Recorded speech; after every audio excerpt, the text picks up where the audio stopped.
aliens. Those are aliens coming down here, y'all. Look at it's coming down the same direction. Oh, it's breaking up. Oh, it's 6, it's 8, it's 9. Oh, shit. Oh, shit. Look at that. Oh, look at that. They stop. They stop. Look at that shit. Those are aliens. No, you're trying to record it. Aliens. Aliens. Oh, they couldn't let go. Aliens. Y'all need to be shooting that. Y'all need to be shooting this shit right here. They looking at us. They dividing. They dividing up. We getting invaded. Those are not for. Look at that shit. They are sitting. Y'all need to be calling damn news. And they come down to the. Oh, they come to Earth. They're coming to Earth. Oh, they're coming faster. Oh shit. Look, they flying towards each other. They flying. Oh my God. Look, they moving in for formation. They just standing there. Officers, do something about that. Y'all not gonna do nothing.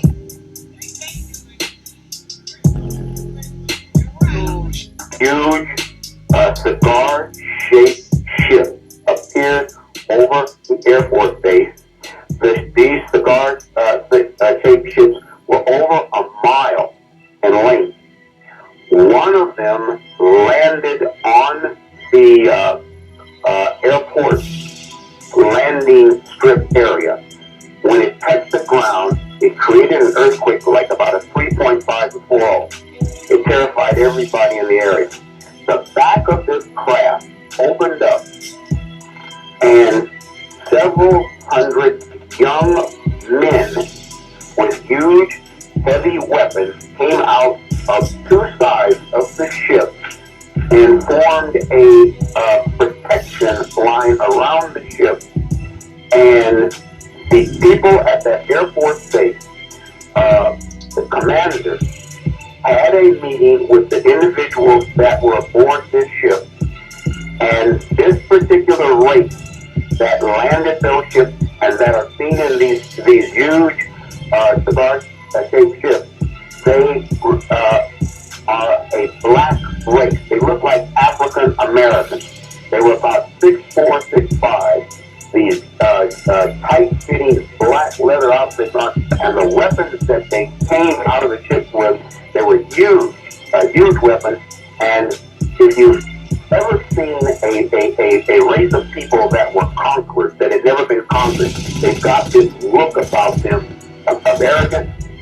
That is exactly what these extraterrestrials had, and they informed these people at this American Air Force base that not only were they from a militaristic society, but they had controlled a large portion of the galaxy that we live in. And this was the statement that Ronald Reagan was making to the United Nations when he said that if all the countries on the planet realized that there was a threat from outer space and from an alien civilization, we would all come together. But he was not allowed to make this statement. What I tell you is true, and it's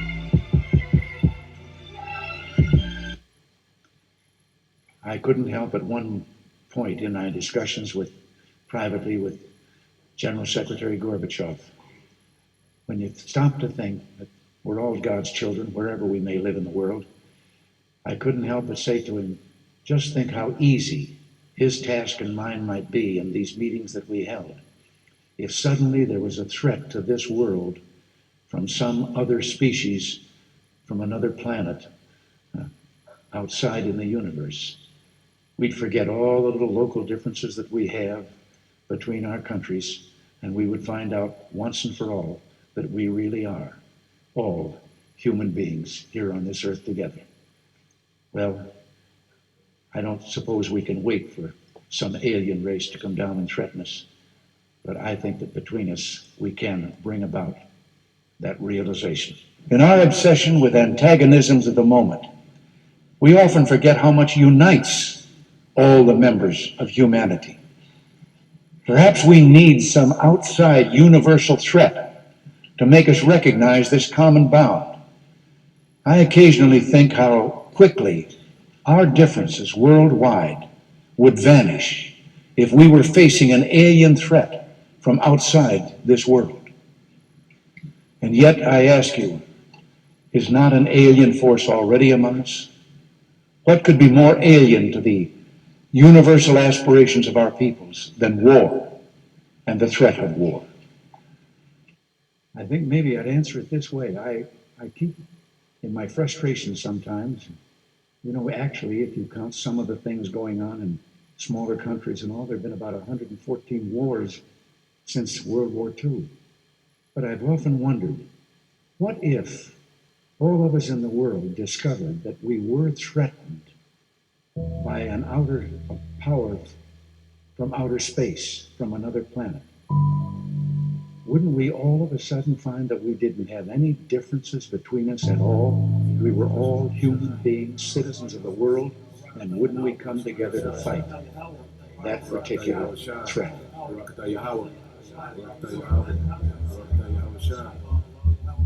So the Most High is going to be laughing and mocking and ridiculing you goddamn devils, trying to scramble together and trying to fight against the Heavenly Father and His Son. Are you out your mind?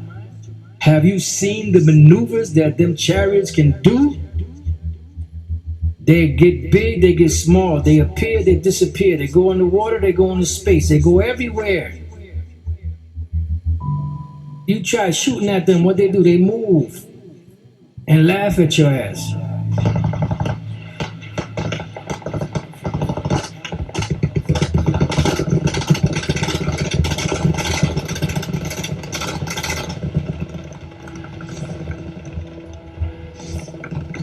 Yeah, hey, so when you see those angels around us, man, they're here because they were sent. They received orders. Hey, anytime you see a chariot, it ain't coincidence, man. Now, we know that they watching the earth, right?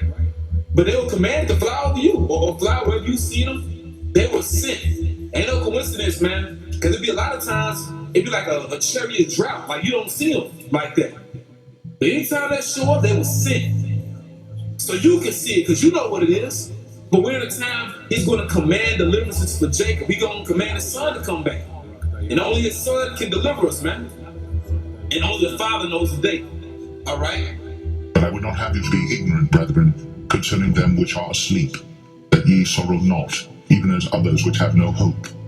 For if we believe that Yahushua died and rose again, even so them also which sleep in death will God bring with Him. But this we say unto you by the word of the Lord, that we which are alive and remain unto the coming of the Lord shall not prevent them which are asleep. But the Lord Himself shall descend from heaven with a shout, with the voice of the archangel, and with the trump of God, and the dead in Christ shall rise first. Then we which are alive and remain shall be caught up together with them in the clouds, to meet the Lord in the air. And so shall we ever be with the Lord. Wherefore, comfort one another with these words.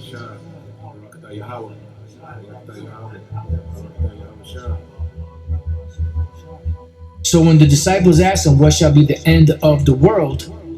We look up the word end, which the word end is suntelia, which means completion, consummation.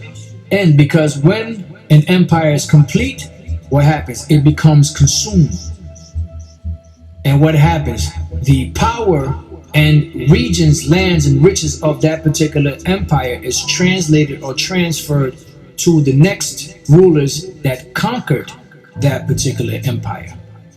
And that's why when Yahushua comes back, it says, I beheld till the thrones were cast down, and the Ancient of Days did sit. So all the thrones of the heathen nations being casted down, that's what Yahushua is coming to do. He's coming to battle Esau and the other nations, to take them down, to be set back up into power on the earth, because His glory is already in the heavens. He already got His praise and His glory and His status, everything in the heavens.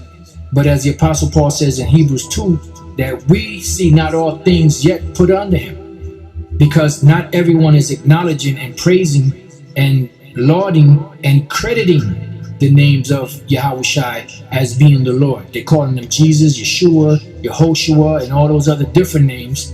Some of them are calling Him Yeshaya, Isaiah, but they're not crediting him as Yahushua, the Son of the Most High, a so-called black man, coming to take power on the earth and to get the rest of his blessing and glorification on the earth. All of these empires are going to be transferred or translated over to Yahushua, and he's going to share it with us. The Spirit itself beareth witness with our spirit that we are the children of God. And if children, then heirs, heirs of God, and joint heirs with God.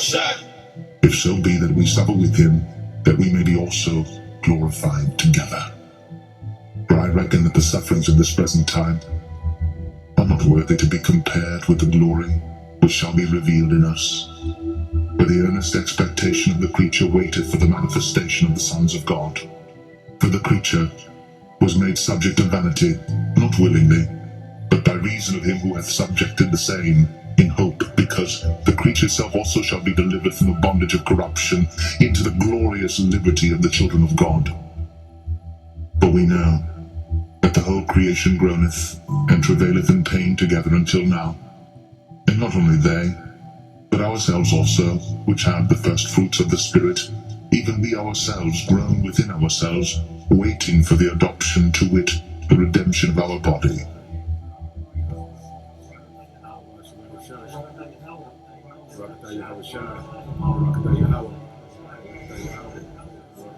Yahweh.